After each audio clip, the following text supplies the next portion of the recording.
Gravitational potential field, gravitational potential and field है, मतलब दोनों है। ग्रेविटेशनल पोटेंशियल भी है इसमें और फील्ड की भी बात करेंगे। फील्ड मतलब क्या होता है, कौन सी ई, और पोटेंशियल मतलब क्या, वी। किसके लिए बात करेंगे हम, ये हॉलो स्फीयर और सॉलिड स्फीयर। हॉलो स्फीयर को हम एक तरीके से शेल भी बोलते हैं। क्या बोलते हैं, शेल। क्या बात समझ में आ रही है? पहले हम ई की बात करेंगे इधर और फिर वी की बात करेंगे, ठीक है। तो कौन कौन से सरफेस पे करेंगे, outside, outside R greater than are.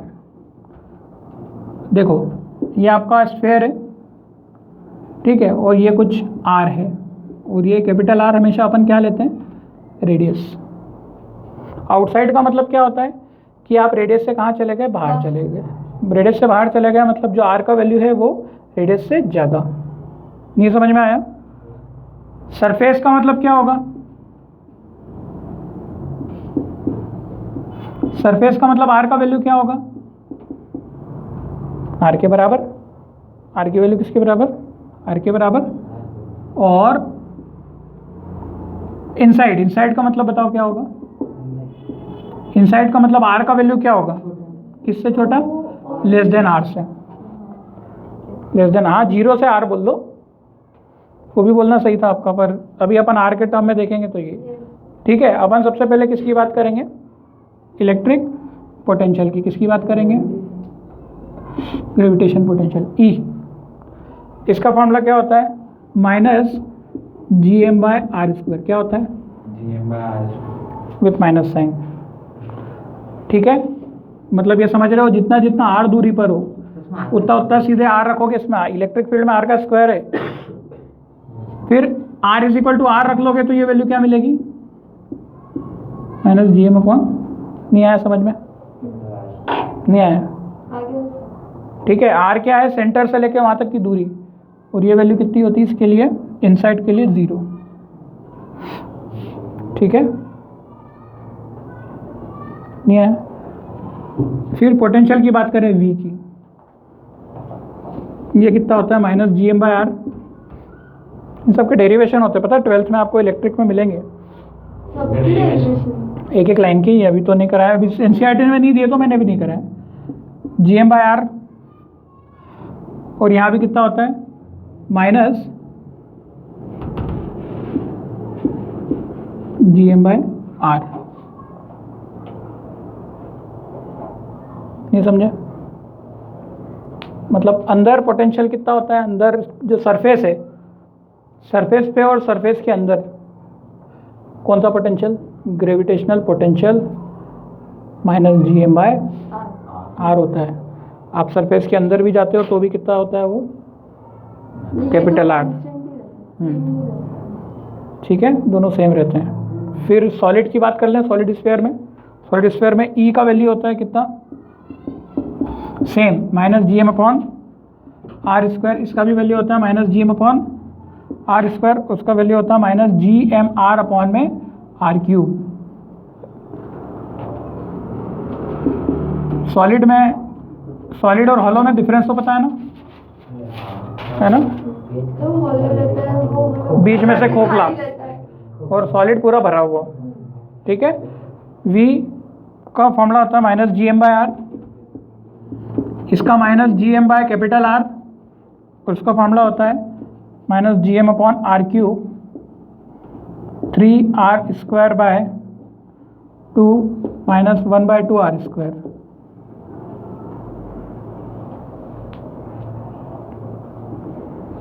इसके ऊपर न्यूमेरिकल नहीं करना है आपको, पर मैंने आपको बता दिया। क्या बता दिया, बस जो मैंने आपको नोट्स वगैरह दिए हैं। अच्छा, इन सब के ग्राफ वगैरह भी बनते हैं, मैंने आपको दे रखे हैं ना। हाँ, ग्रेविटेशन नहीं दिए मैंने, अभी नहीं दिया, भेज तो चुका था। ग्रेविटेशन की पीडीएफ नहीं भेजा, मैंने भेज दिए। चलो आया,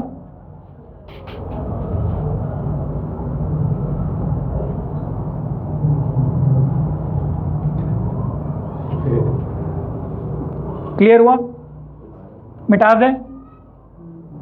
ये सब जो है स्फीयर का, रिंग का, जो कि बड़ी बड़ी एग्जाम्स वगैरह में मतलब आते हैं। अभी मैं अपन ने कंक्लूजन पढ़ लिया है, ठीक है। कभी तुमसे पूछ ले कि इसके अंदर फॉर्मूला ही लेके पूछ ले तो बता सकते हो, ऐसे तो तुम्हारे स्कूल वाले नहीं पूछेंगे, पर फिर भी ये बता दिया मैंने। v इज इक्वल टू कितना, 2/x cube. Find ex at x is equal to 6।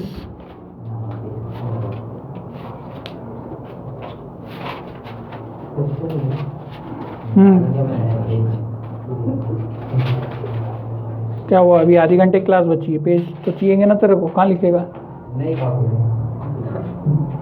कितना लिखता है, इतने पढ़ाई करता है तू?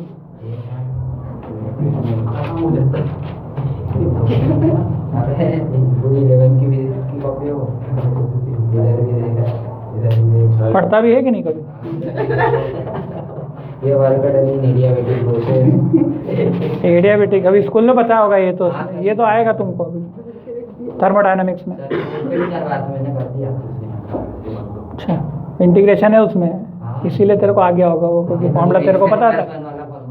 और क्या, चलो केमिस्ट्री वो बोरिंग भी है यार वो।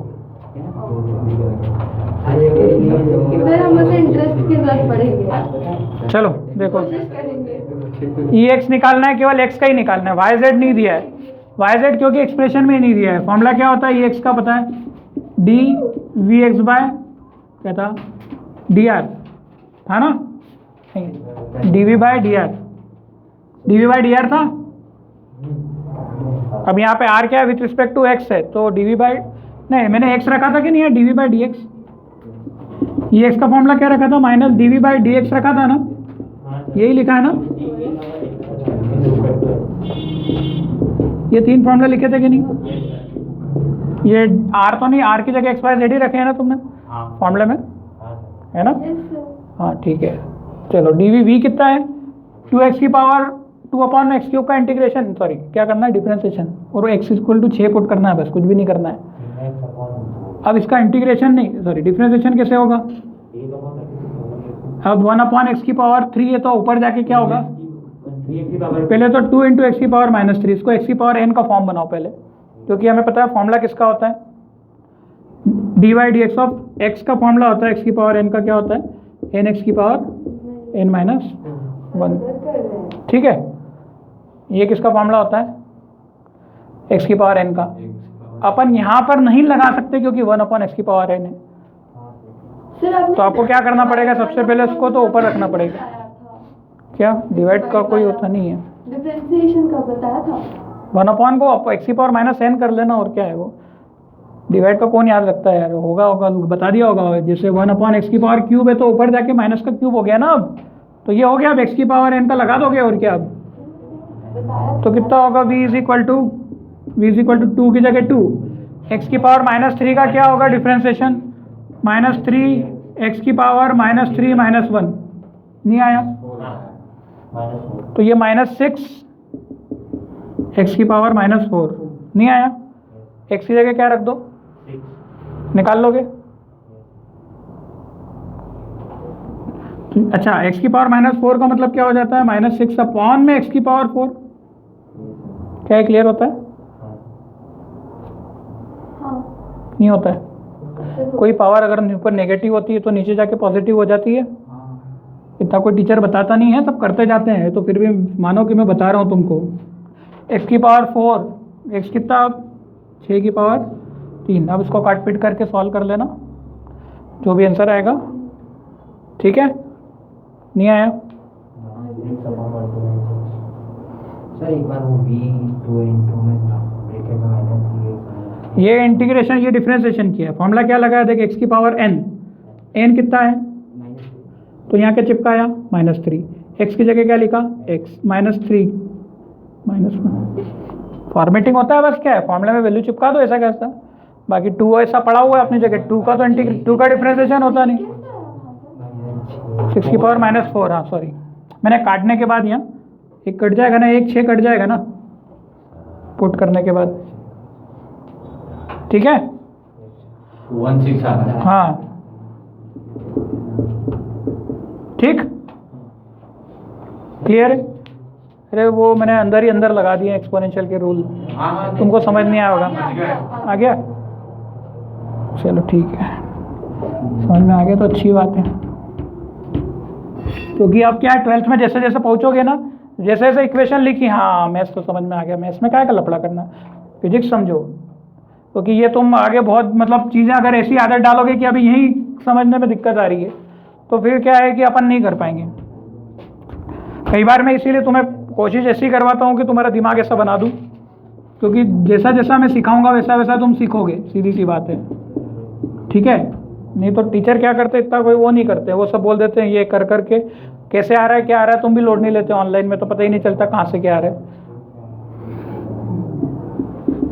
सर वापस डाउट भी पूछो ना कभी कभार तो भी समझ नहीं आता। हाँ तो वही कि कैसे आएगा ना, इस बार एक्स भी इक्वेशन में, इस बार इक्वेशन में एक्स भी है और वाई भी है और जेड भी है। क्या है? एक्स भी है और वाई भी है और जेड भी है। नहीं आया समझ में? तो इसमें क्या निकलेगा, पहले ई एक्स निकलेगा। क्या निकलेगा? क्या होता है जब एक्स निकलेगा तो वाई और जेड को क्या माना जाएगा? कांस्टेंट। और कांस्टेंट का डिफरेंशिएशन अलग थलग पड़ा हो तो क्या होता है? जीरो। अलग थलग तो पढ़ा है यहाँ, प्लस में मल्टीप्लाई में थोड़ी, मल्टीप्लाई में मल्टीप्लाई फॉर्मूला लगता है, याद करो, प्रोडक्ट फॉर्मूला भी सिखाया। ठीक है, चलो D V by D X कितना होगा? ई एक्स का सीधे 2x आएगा कि नहीं आएगा? नहीं आएगा, नहीं समझे? एक्स स्क्वायर का कितना? 2x। वाई स्क्वायर क्योंकि कांस्टेंट की तरह माना जाएगा और जेड स्क्वायर भी कांस्टेंट की तरह माना जाएगा, प्लस में है इसलिए, मल्टीप्लाई में होता तो नहीं करता। मल्टीप्लाई में प्रोडक्ट फॉर्मूला लगता है, डिफरेंशिएशन में मल्टीप्लाई में क्या लगता है? Product formula. याद है, सिखाया हुआ है। ठीक है, तो एक्स स्क्वायर का डिफरेंशिएशन कितना हो गया? 2x। वही एक्स की पावर n फॉर्मूले से ही आता है वो, ये जीरो और ये जीरो। अब कितने पे रखना है? ये x का पॉइंट, ये y का पॉइंट और ये z का point. x is equal to 1 रखो, कितना? ई एक्स कितना आ गया? 2। नहीं समझे? एक डायरेक्शन वाला, हाँ y के लिए सेम निकाल लो। तो ये 2 आई कैप रख सकता हूँ कि नहीं? x के लिए आई कैप यूज कर रहे हैं ना अपन तो। ठीक है, फिर वो भी 2 आ रहा, वो 4 आ रहा। और ई वाई कितना आएगा? अब देख लो, वर्बली निकल जाएगा क्या? 0 + 2y + 2 × 2 4। हाँ, 0 + 2y पहले होगा, 0 + 2y + 0, y कितने पे निकालना? 1 पे, तो 2 आ जाएगा। तो E Y is equal to 2j लिख दूँ कि नहीं लिख दूँ, कि पूरा करूँ? और E Z is equal to 0 + 0 + 2z हो जाएगा। और z इस बार कितना रखना है? 2। 2 to 4, तो 4z हो जाएगा। हाँ, तो कितना हो जाएगा? यहाँ पे z कितना रखना? यहाँ से पता चल रहा है जो रखना है। यहाँ पे y कितना रखा? 1, तो 4k कैप। तो टोटल वेक्टर क्या हो गया? E is equal to 2i cap plus 2j cap plus 4k cap. तुम्हारे स्कूल वाले क्या करवाएंगे इस टाइप के क्वेश्चन, फिर भी मैंने करवाया। ठीक है, देखो स्कूल का लेवल खत्म अपना, अब स्कूल का लेवल हो गया, करवा दिया, बहुत सारे क्वेश्चन हमने कर भी लिए हैं। तुम्हें पता होना चाहिए कि आगे और भी चीज़ें मिलती है, मतलब कम से कम हम 100% पे नहीं तो 70% पे जाके तो रुकें। 30% की चीज़ें इंसान को मेहनत हमेशा करनी पड़ती है आगे बढ़ने के लिए। तो उसके लिए लोग लाख रुपए भरते हैं ना, लाख से ज़्यादा फीस हो गई आजकल बड़े बड़े इंस्टीट्यूट की, 2.25 लाख के आसपास लेते हैं। बड़े बड़े क्लासेस के रहते हैं ना। बाकी 99 तो क्या भरने जाते हैं? एक करता है, वो करता ही था शुरू से, उसको जरूरत गाइडेंस की थी, उसको ही थी बस।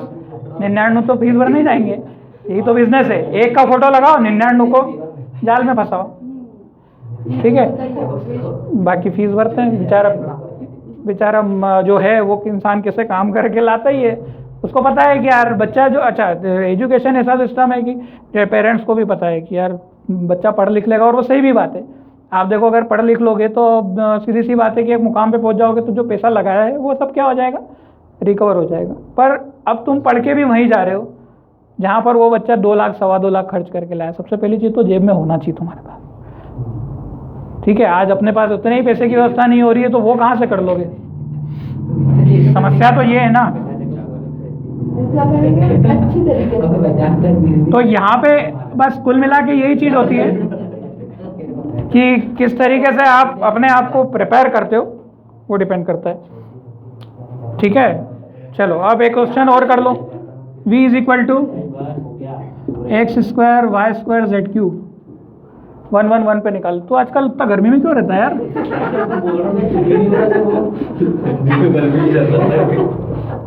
चुप रहा करो भैया, उसका गुस्सा बहुत तेज है, मैंने देख लिया है। बोल देगा तो चुप हो जाएगा। क्या निकालना है? Find E8, find E8 1 1 1। ठीक है, मतलब ये डिफरेंशिएशन के क्वेश्चन है। तो मैंने क्या बताया था? Partial differentiation. पार्शियल डिफरेंशिएशन में क्या होता है, ये 12th में आएगा तुमको, बहुत इजी है, लल्लू लल्लू टॉपिक। अब तुमको 12th में जो है ना, मतलब डिफरेंशिएशन और इंटीग्रेशन एक जो फॉर्मूला बताया, तो 10% का तो काम तुम्हारा कर दिया। आते हैं ना एग्जाम, इंटीग्रेशन डिफरेंशिएशन पूछते ही है, 2 मार्क के जो भी आए। अब इंटीग्रेशन डिफरेंशिएशन के बिना फिजिक्स तो अधूरा है। पता नहीं उसको क्यों 12th में रखा। मैंने मतलब आपसे पहले भी बोला था कि 11th में होना चाहिए। 2 चैप्टर 11 के खसका के 12th में रख दो, पर इंटीग्रेशन डिफरेंशिएशन 11th में होना चाहिए, क्योंकि सब कुछ तो तुम्हारा उसके ऊपर डिपेंड है। चलो, हम अभी भी वही सब कर रहे हैं, पर फिर भी मैंने अपन ने सीख लिया है। अब तुम आगे फिर भी सोचो कि x की पावर n का फॉर्मूला क्या होता है, कॉस साइन, सबके बड़े बड़े क्वेश्चन किए थे डिफरेंशिएशन के हमने। मुझे याद है, सब किया हुआ था। हर चीज़ का रिवीजन पॉसिबल नहीं है। Vx क्या होगा, सॉरी Ex क्या होगा, है ना, यही होगा। जब x की बारी आएगी तो y और z क्या माने जाएंगे, पर इस बार कांस्टेंट 0 नहीं कर सकते, क्योंकि ये किसमें है, प्रोडक्ट में। प्रोडक्ट में, इसलिए x का वैल्यू कितना हो जाएगा, देखो x स्क्वायर का 2x हो जाएगा बेटा, और y स्क्वायर और z स्क्वायर एक कांस्टेंट के तहत अपना क्या निभाएंगे, दायित्व अपना रोल प्ले करेंगे, और बेचारे कैसे हो जाएंगे, एक मात्र कांस्टेंट की तरह पड़े रहेंगे। जैसे 2x स्क्वायर होता है तो 2 क्या होता है, 2 बस लगा है तो लगा है, वैसे ही y स्क्वायर और z स्क्वायर z क्यूब लगा है तो लगा है। ठीक है, यहाँ पर x y z पूरा कर लो, 1 1 1 दिया है, 1 इंटू 1 इंटू 2, तो 2 आ रहा है। क्यूब वगैरह कर लेना, ठीक है।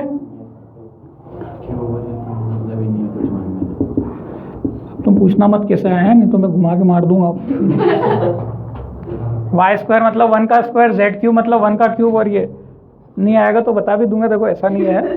पर क्या है, चिल्ला चिल्ला के पढ़ाऊंगा करूंगा तो तुमको थोड़ा समझ में आएगा चीज़ें, नहीं तो तुम कभी लोड ही नहीं लोगे, बोले सर तो बता देते हैं। पर मैंने देखा है कि भाई मेरे से जो बच्चे पढ़े हुए हैं उनका मैथमेटिक्स जो है काफ़ी ज़्यादा स्ट्रांग हो जाता है। मतलब मैं ये चीज़ एक अब now I can write on stamp paper कि जो मुझसे पढ़ रहा था, तो एक चीज़ एक डेवलप हो जाती है।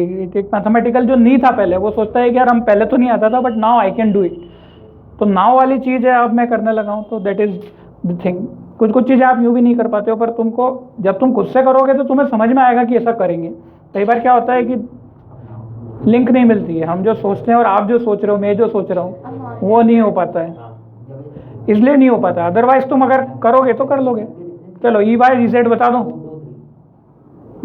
क्या बोल रहा है, सही बोल रहा है, क्या आ रहा है, 2, इसका भी 2 और इसका सही है।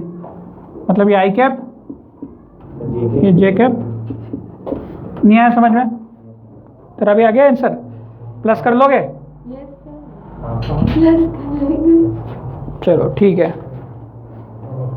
अब और क्या बच गया रे भाई इसमें क्या है, एक जो वैरायटी है ना, एक वैरायटी जो कि कहीं भी किसी भी फॉर्म में कुछ भी दे देंगे एक्सप्रेशन तुमको। हाँ, व्यू लेसन अब खत्म हो गया, अब कुछ भी नहीं बचा। हाँ, एक चीज बची है जिसको बोलते हैं जियो स्टेशनरी सैटेलाइट। क्या बोलते हैं, लियो मियो जियो, लियो मियो जियो। जियो स्टेशनरी सैटेलाइट किसको बोलते हैं,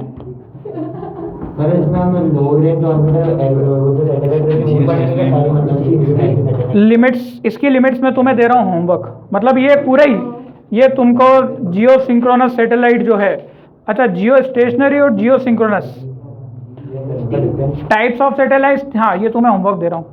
क्या दे रहा हूँ तुम्हें होमवर्क, पहले तो बताना टाइप्स ऑफ सैटेलाइट कितनी है, लिखो होमवर्क में, टाइप्स ऑफ सैटेलाइट।